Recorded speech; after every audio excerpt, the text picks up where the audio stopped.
চলেন ভাগে কুরবানি। জাবের রাদিয়াল্লাহু তাআলা আনহু বলেন, রাসূল সাল্লাল্লাহু আলাইহি সাল্লাম বলেছেন, আল বাকারাতু আন সাবাতিন ওয়াল জাজুরু আন সাবাতিন। গরু 7 জনের পক্ষ থেকে, উট 7 জনের পক্ষ থেকে। ইবনে আব্বাস রাদিয়াল্লাহু তাআলা আনহু বলেন, কুন্না মা'আন নবী সাল্লাল্লাহু আলাইহি সাল্লাম ফি সাফারিন ফাহাদারা লাদা। একদা আমরা রাসূলের সাথে সফরে ছিলাম, কুরবানির সময় চলে আসলো। একদা আমরা রাসূলের সাথে সফরে ছিলাম, কুরবানির সময় চলে আসলো। তা আমাদের তো ছুটি হিসাব, যার কারণে আমরা কুরবানিতে বাড়ি চলে যাই, এই হিসাব তখন ছিল না, এত ছুটি নেই। জুমার দিন ব্যবসা করতে হবে, আল্লাহর আদেশ, দোকানপাট বন্ধ করে আসতে হবে।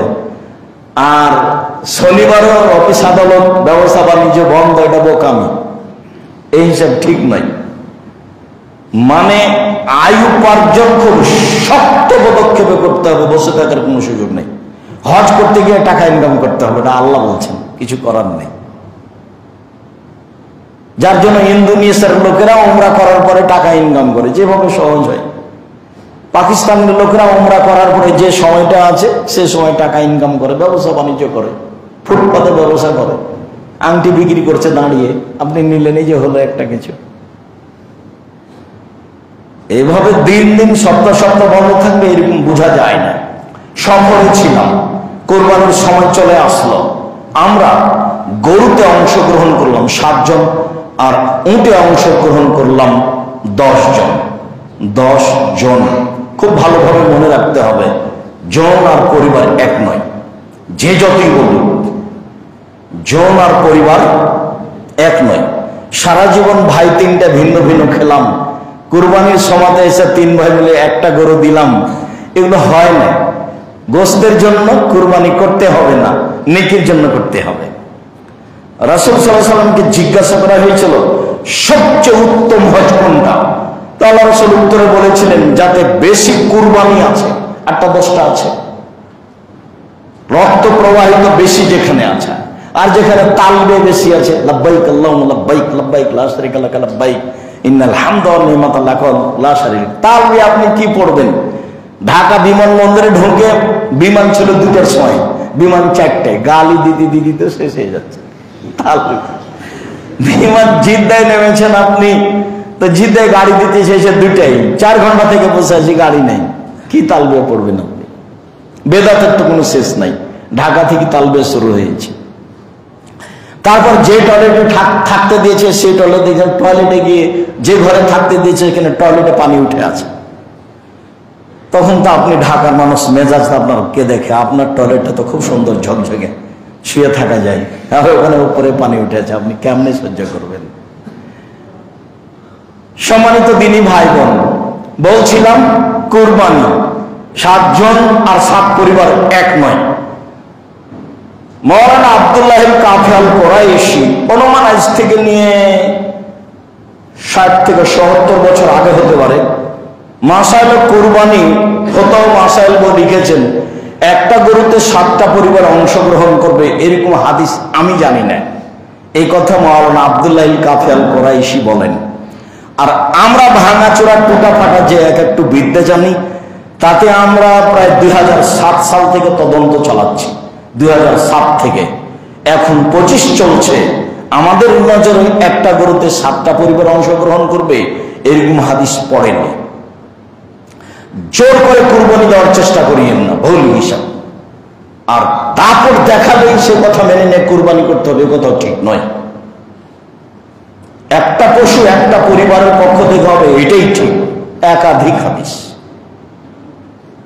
আয়েশা রাদিয়াল্লাহু তাআলা আনহা বলেন, ফাউতিয়া বিহি লিজাক্তিয়া বিহি, ঠিক আছে, এই পশু নিয়ে আসা হলো, যে কালোতে খায়, কালোতে হাঁটে, কালোতে শয়, নিয়ে আসা হলে তিনি এটা নিলেন, নিয়ে বলছেন, আয়েশা হালুমিল মুদি ওয়াসাজিহা বিহাজারিন, আয়েশা ছুরিটা নিয়ে আসো, ধারালো করে নিয়ে আসো।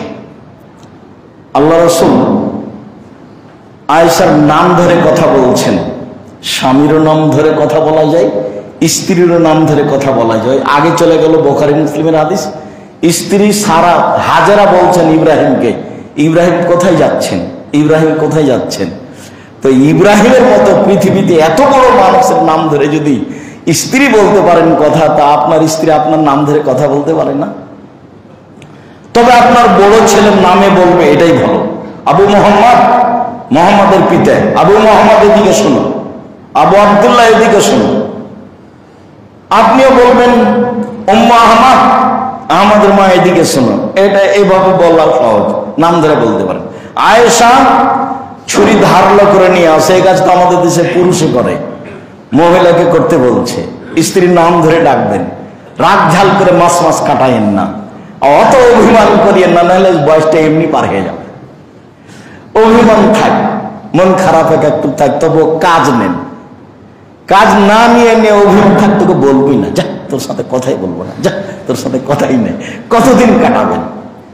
কষ্ট তো আপনি করলেন, এসব অভিমান করিয়েন না, থাক, ওগুলো গেছে, যা যাচ্ছে যাচ্ছে, কোনো কথা নেই। কাজে বলবেন বউকে, এক গ্লাস পানি নিয়ে আসো, জুতাটা নিয়ে আসো, জামাটা নিয়ে আসো। তো মানে কোন সময় অভিমান করে দূরে থাকবেন না। অভিমান করে দূরে থাকলে শয়তান সুযোগ পাবে, পরিবেশ আরো নষ্ট হবে, কথাই হবে না মাস মাস। আপনাকে পরোয়া করে না, তো আপনিও পরোয়া করেন না, দুজনই চলছে, ঠিকই আছে। আন্ধা কা আন্ধা পাঠাতে হয়, এভাবে হবে না, কাছাকাছি হতে হবে। আর আয়েশা, যে ছুরি ধারালো করে নিয়ে আসো, পাথর দিয়ে ছাড়াও ধারালো করো, নিয়ে আসলাম। এবার ভেড়াটা তিনি নিলেন, তাকে সইয়ে দিলেন, সইয়ে দিয়ে বলছেন আল্লাহুম্মা তাকাব্বাল মিন মুহাম্মদ ওয়া আলে মুহাম্মদ, আল্লাহ তুমি এটা কবুল করো মুহাম্মাদের পক্ষ থেকে, মুহাম্মাদের পরিবারের পক্ষ থেকে। বিসমিল্লাহ, আল্লাহু আকবার। এই যে বুখারী মুসলিমের হাদিস, একটা দুম্বা কুরবানি করছেন পরিবারের পক্ষ থেকে, বুখারী মুসলিম, এবং নিজের পক্ষ থেকে। আয়েশা রাদিয়াল্লাহু তাআলা আনহা বলেন, ইন্না রাসূলুল্লাহ সাল্লাল্লাহু আলাইহি সাল্লাম আনহারা আন আলে মুহাম্মাদিন ফি হাজ্জাতিল বিদায়ে বাকারাতান ওয়াহিদা। বুখারী। মুহাম্মদ সাল্লাল্লাহু আলাইহি সাল্লাম তার পরিবারের পক্ষ থেকে এবং তার পক্ষ থেকে বিদায় হজের দিন একটা গরু কুরবানি করেছিলেন। বাকারাতান ওয়াহিদা, একটা গরু। 2, 3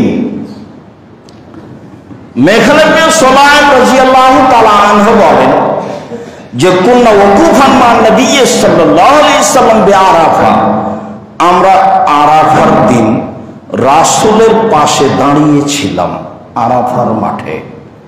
আরাফার মাঠের বক্তব্যে এক পর্যায়ে তিনি বললেন, ইয়া আইয়ুহান নাস, হে পৃথিবীর মানুষ, মনে রেখো, ইন্না লিকুল্লি আহলি বাইতিন ফি কুল্লি আমিন উযিয়া, প্রতি বছর প্রত্যেকটা পরিবারের পক্ষ থেকে একটা প্রাণী কুরবানি হতে হবে। শতটা করেন পৃথিবীর মানুষ, মনে রেখো, প্রত্যেকটা পরিবারের পক্ষ থেকে অন্তত একটা প্রাণী কুরবানি হতে হবে।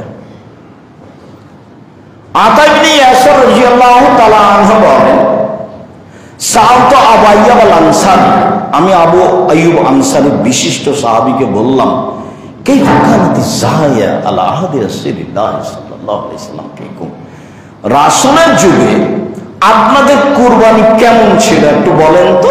রাসূলের যুগে আপনাদের কুরবানি কেমন ছিল? তখন তিনি বলছেন, কানা রাজুলু ইজাহি আনহু আলি বাইতিহি, বিশ্বাস মানুষ তার পক্ষ থেকে এবং তার পরিবারের পক্ষ থেকে একটি দুম্বা ছাগল জবে করতেন। তারা খেত খাওয়াতো, তারা খেত খাওয়াতো। রাসূলের যুগের কথা উনি বর্ণনা করছেন। রাসূলের যুগে পরিবারের মালিক তার পক্ষ থেকে এবং তার পরিবারের পক্ষ থেকে একটি দুম্বা, একটি ছাগল জবে করতেন, নিজেরা খেতেন, আরো মানুষকে খাওয়াতেন। আপাতত 4টে হাদিস আপনাদের সামনে থাকলো যে পরিবারের পক্ষ থেকে এবং আপনার